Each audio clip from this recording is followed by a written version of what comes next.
Former King of Spain, Juan Carlos I, is now 87 years old. Behind him lie 39 years on the throne, a marriage to Princess Sofia, 3 children, and decades filled with momentous events and scandals. It seems he has lived a turbulent and eventful life, but there is one episode he has never been able to forget.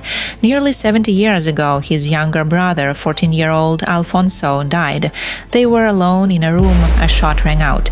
Minutes later, Alfonso was gone. Since that day, Juan Carlos, according to those close to him, has been haunted by nightmares. He wakes up in a cold sweat, reliving that moment over and over again. What really happened on that fateful night? Was it a tragic accident or a deliberate killing? For 7 decades, historians and witnesses have debated, trying to uncover the truth behind the mystery. Today, the Spanish royal family is on the front pages of every newspaper. King Felipe, his wife Queen Letizia, their eldest daughter Princess Leonor. Soon she will become Spain's first reigning queen in many years. The family looks perfect, beautiful, elegant, flawless. But behind this polished image lie secrets the Zarzuela Palace prefers to keep silent about. Felipe is not the first in his family to wear the crown. His father, Juan Carlos I, was once a national favorite. But his reign ended in scandal, accusations of corruption, suspicions of shady financial deals, sudden escapes abroad, and dozens of love affairs that humiliated his wife, Queen Sofia. Yet there is one story far darker than all the gossip, a story that Juan Carlos has never spoken about publicly. And by the way, if you are fascinated not just by royal history and scandal, but also by the culinary traditions of Europe's monarchies, I want to tell you about my book, Elegant Main Dishes. It's a cookbook inspired by the kitchens of royal families.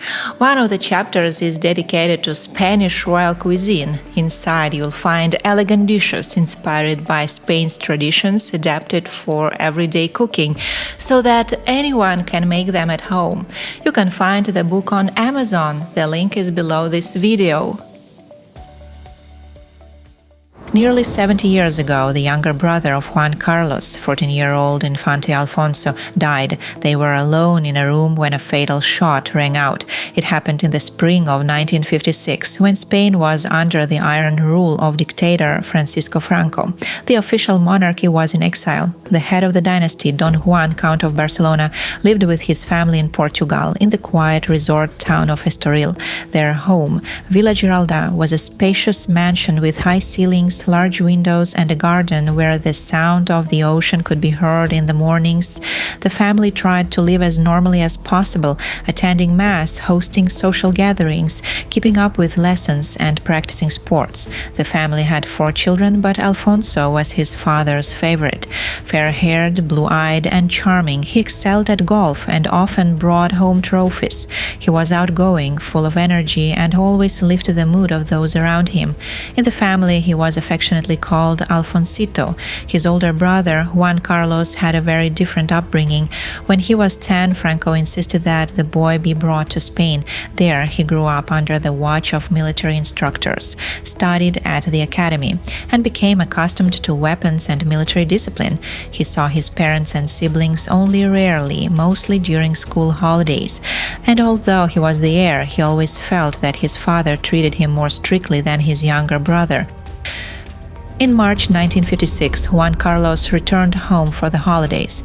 Springtime in Estoril was quiet and bathed in sunlight. The family spent time together, attended mass, and had lunches in the garden. The brothers enjoyed each other's company, riding bicycles, joking, and talking about Alfonso's sporting successes. No one could have imagined that these carefree days would end in catastrophe. A few weeks later, the world would forget about family dinners and walks by the ocean. Newspapers would carry only grim headlines. Infante Alfonso dead, shot in Estoril, accident or tragic mistake. It all began on the evening of March 29th. Estoril, Portugal, Holy Thursday. The day begins as usual with a morning mass. The royal family living in exile, like many Catholics on this day, attends the Church of San Antonio. A quiet service, candles, the sound of the organ. 14-year-old Infante Alfonso, his father's favorite, receives communion. His older brother, 18-year-old Juan Carlos, has come home for the holidays, and the two of them are trying to spend as much time together as possible. After Mass comes a light lunch. Spring is in the air, but the weather is changeable. One moment the sun is shining, the next the wind blows in from the Atlantic.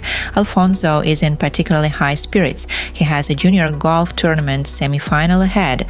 The Count of Barcelona personally accompanies his son, with Juan Carlos coming along as well. Despite the wind, Alfonso plays brilliantly and wins. For him, it's not just sport, it's his father's pride and the applause of the family. That evening there is another mass. The family returns to Villa Giralda around 6 o'clock. Life in the house goes on as usual. The parents chat with guests, servants bring tea. The brothers head upstairs to the game room on the first floor, where there is a billiard table, chess, and a gun cabinet. In their hands is a small 22 caliber revolver. Some say it was a gift, others that it was a training pistol Juan Carlos used at the military academy. Both knew how to handle firearms. Friends later recalled that they liked to hold little target shooting contests, aiming at cans or makeshift targets. What happened in the next few minutes is still debated. Some claim they were cleaning the gun, others say they were just fooling around. There are even versions suggesting one of the brothers aimed in jest, but the fact remains. A shot rang out. The bullet struck Alfonso in the head. He fell to the floor. The Count of Barcelona rushed in at the sound. Before him lay a pool of blood and the motionless body of his youngest son. He tried to revive him, called for a doctor, but it was already too late. In desperation, he covered the body with the Spanish flag. Soon, the family doctor arrived at the villa, but could only confirm death. A few hours later, the Spanish embassy in Lisbon, on Franco's orders, issued a short statement. His Highness Infante Alfonso was cleaning a revolver with his brother. A shot was fired that struck him in the forehead and killed him. The accident occurred at 8:30 p.m. after returning from the Holy Thursday service. No further details were given, and both then and decades later, that silence only fueled the question, what really happened that night? After the shot rang out in the game room of Villa Giralda, the house fell into a suffocating silence. The official version, announced the very next day by the Spanish embassy on Franco's orders, was as dry and impersonal as possible. It stated that Infante Alfonso had been cleaning a revolver with his brother. The gun accidentally went off, the bullet struck him in the forehead, and death was instantaneous. That was all. Not a word about who had been holding the gun, not a word about why it was loaded, not a single detail about what happened in that moment when the two brothers were alone. But beyond the walls of officialdom, rumors thrived. The mother of the deceased, the Countess of Barcelona, never publicly told her version, yet in a private conversation with her dressmaker, she allegedly admitted it all happened as a joke. The elder brother pointed the gun at the younger, not knowing it was loaded, and pulled the trigger. This version echoed the account of the family's Portuguese friend, Bernardo Arnoso. He claimed that Juan Carlos himself had told him the pistol was in his hands, but he hadn't been aiming directly. The bullet had ricocheted off the wall and accidentally struck Alfonso in the face. The victim's sister, Infanta Pilar, told a completely different story. According to her, Alfonso had left the room to get something to eat. When he returned, he pushed the door open with his shoulder, and it struck Juan Carlos's arm, the one holding the gun. His finger twitched, the shot went off, and in the doorway appeared the head of his younger brother. And then, many years later, in the Netflix documentary series Victor Emmanuel of Savoy, the son of Italy's last king and a childhood friend of Juan Carlos, spoke out. His words were striking. I was there. Juanito fired through a wardrobe. It was 100% an accident. He even admitted that he had hidden his own gun so that the blame would not fall on him. 5 different accounts, 5 incompatible pictures of the same evening, and not a single piece of evidence to settle the matter. There was no autopsy, no judicial investigation, and the pistol from which the fatal shot had been fired was thrown into the sea by their father. All that remains are contradictory words and a dark mystery that for 7 decades has haunted both historians and those who once knew the family.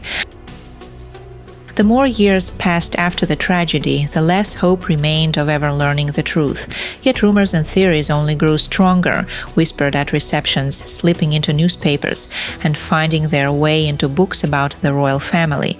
The main intrigue whispered about behind closed doors concerned the question of succession. Don Juan, Count of Barcelona, was said to have seen his younger son, Alfonso, as a more suitable candidate for the throne.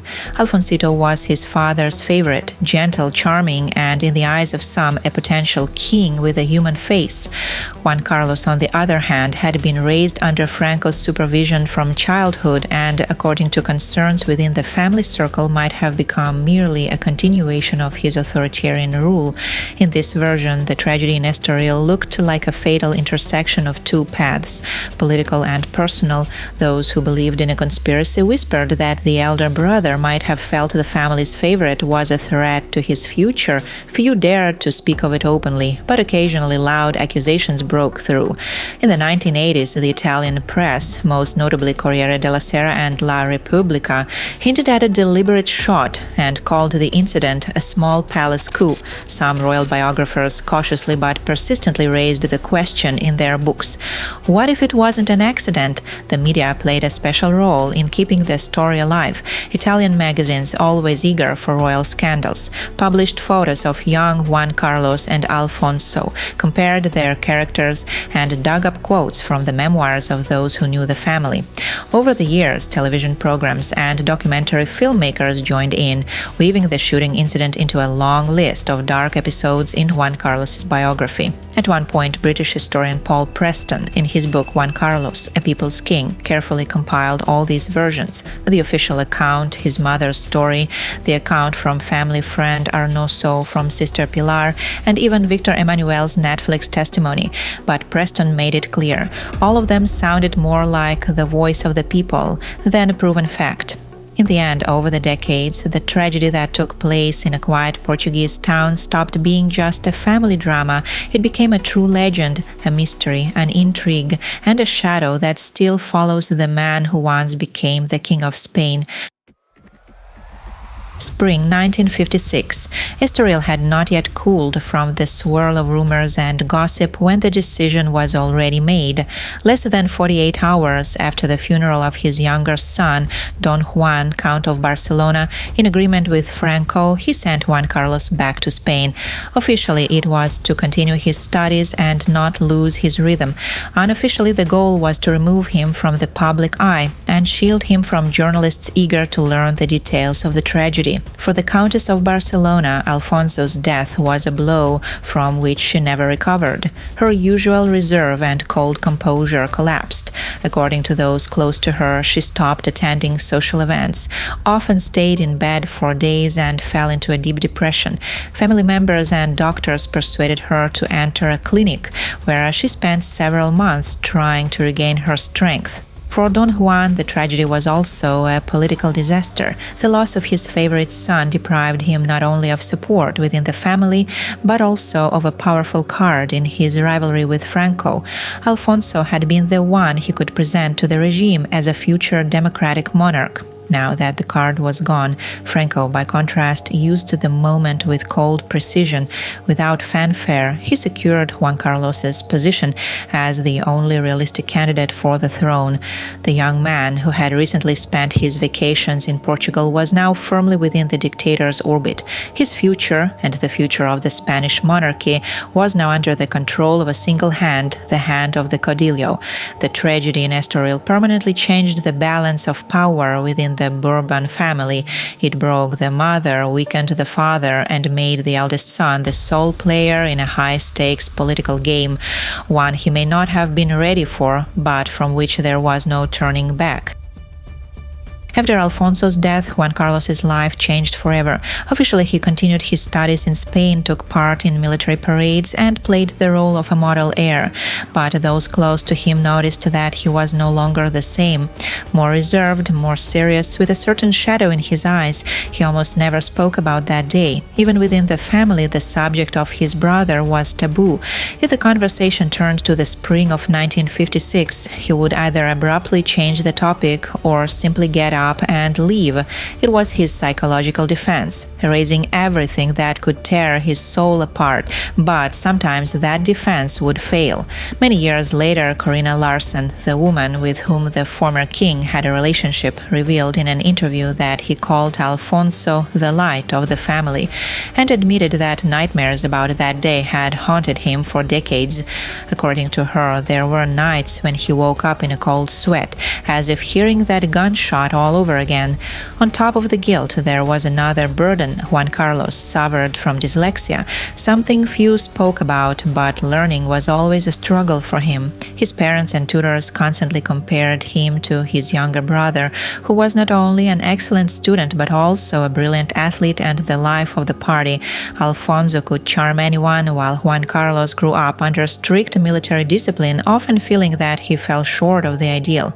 And perhaps it was precisely this comparison with the perfect brother, who was taken so early, became one of the heaviest shadows he carried throughout his life, a shadow from which there was no escape, neither on the throne nor in exile.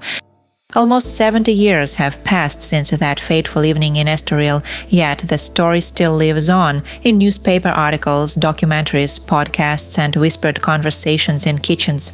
Each new generation of journalists, historians, and royal gossip enthusiasts returns to the case again and again.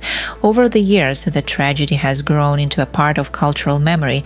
Documentaries, including high-profile Netflix projects, show old photographs of the two brothers, a young Juan Carlos and the smiling Alfonso. The camera slowly pans across the black and white images, while a narrator repeats the same questions. Why was the gun loaded? Why was there no autopsy? Why did the pistol disappear? From time to time, new witnesses emerge. Someone from the family circle gives an interview, recalling how it was discussed behind closed doors. Occasionally, journalists uncover old letters or memoir entries that briefly mention that evening. Every tiny detail becomes a reason for sensational headlines. Interest in the tragedy is fueled by Juan Carlos himself. After all, he is not just the elder brother of the boy who died. He is the man who, years later, became king and led Spain during one of the most pivotal moments in its history. He managed to guide the country from Franco's dictatorship to democracy. Yet all that time, the shadow of that spring night in 1956 followed him. For some, this story is nothing more than an accident irrelevant to his political career. For others, it is the key to understanding his character, the loss of a brother, the burden of guilt, the pressure from his family and from Franco. All of this may have shaped in him the guardedness, caution, and ability to think several steps ahead that later helped him in politics. And perhaps that is why interest in the Estoril tragedy has never faded, because it is not just an old family drama, it is the personal tragedy of a man who became the face of the Spanish monarchy for decades. And until there is a definitive answer to what really happened that fateful night, the story will keep returning in articles, films, and conversations, each time reminding us that even kings are never free from the shadows of their past. The story of the shot in Estoril is not just an episode from the youth of a future king. It is a wound that never healed and a shadow that followed Juan Carlos throughout his life. He became king and went down in history as the man who guided Spain through a peaceful transition from dictatorship to democracy. He met with presidents and popes, took part in coups and helped prevent them, and traveled the world as the symbol of a new Spain. But deep down, he always remained that 18-year-old boy standing in the game room with a gun in his hands and his brother lying on the floor. The truth about that evening will probably never be known. Too many years have passed, too many people are gone, and the only witnesses either remain silent or tell conflicting versions. But that is exactly what gives this story its power. It lives on the border between fact and the fog of memory. For some, it is nothing more than a tragic accident. For others, it is the key to understanding the character of a man who knew how to keep secrets and carry the heavy burden of guilt. But for Juan Carlos himself, it was and will likely always remain the darkest day of his life. And as long as there is no answer in the archives and family albums still hold photographs of two smiling brothers, this tragedy will return again and again, a reminder that even behind a royal crown, there is always a human story, full of pain, loss, and shadows of the past.